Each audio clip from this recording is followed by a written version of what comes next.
How often do you have questions about running your business? Stop guessing.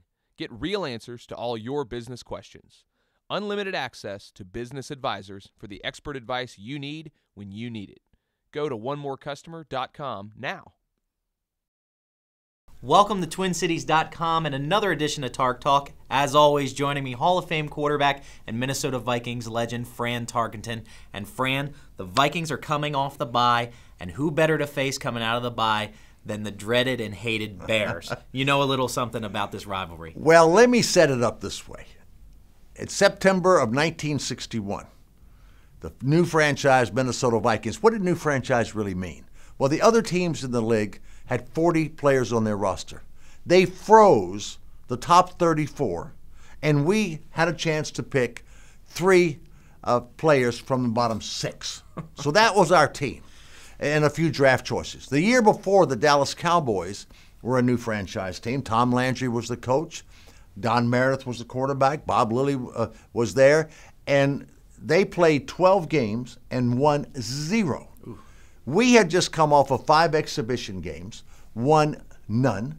The Bears had beaten us in an exhibition game 100-0 in Cedar Rapids, Iowa, 2 weeks before this. And we were a disheveled mess. Jim Marshall, the great Jim Marshall, he came to our team from Cleveland, weighing 215 pounds because he had been out a whole year and he was coming off an illness.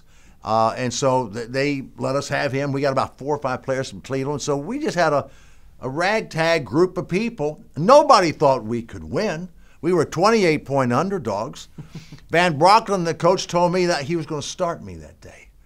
But we got closer to the game, and he said, you know, George Shaw is a veteran quarterback, and we'd given a number 1 draft choice for him from New York. He was a veteran, nicest guy in the world, and I need to give him the chance. And I understood that, quite frankly.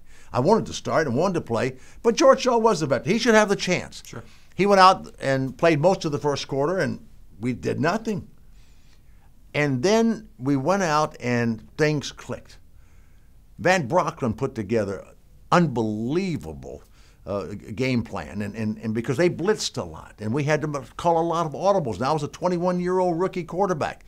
And think of it. Now we're playing the Bears, the oldest team in football, the most successful team in football. Their coach was George Halas. He was also the owner, and he was the general manager, and he was a founder of the National Football League, and he cheated. Yes, he did. He made sure he had the things tilted to his way. Uh-huh. And we were all looking, Van Brocklin, because he'd been around for so long, he was looking up the stands knowing that they were filming our practices. And so now we play the game. I come in, and things went well, and we beat them 37-13. I remember it pretty well. 17 of 21 passes for 237 yards. I threw for 4 touchdowns and ran for another.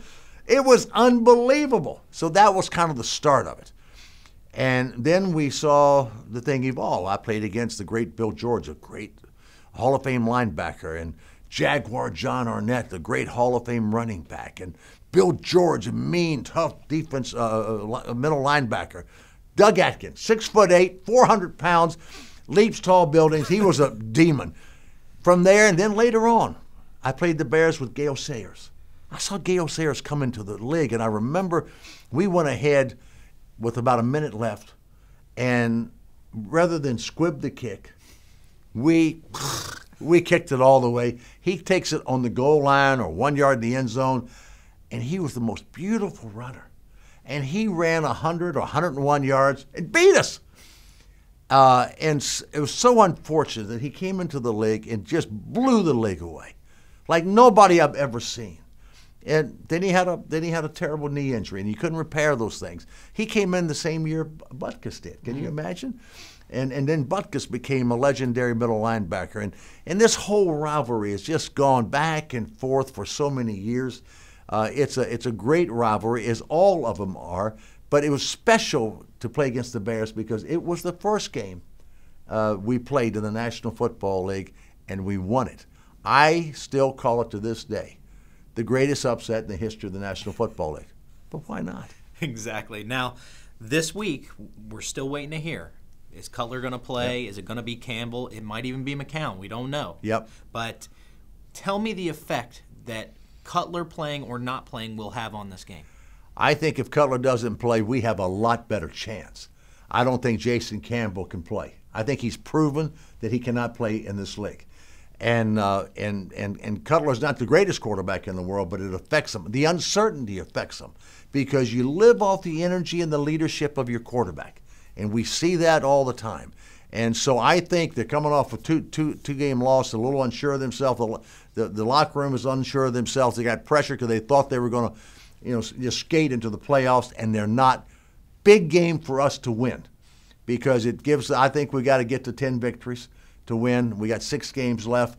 Let's get the odds going in our way. Absolutely. Well, we'll see what happens. And, folks, be sure to join us back next week for another edition of Tark Talk right here at TwinCities.com. And, folks, happy Thanksgiving. Happy Thanksgiving. Have a great one.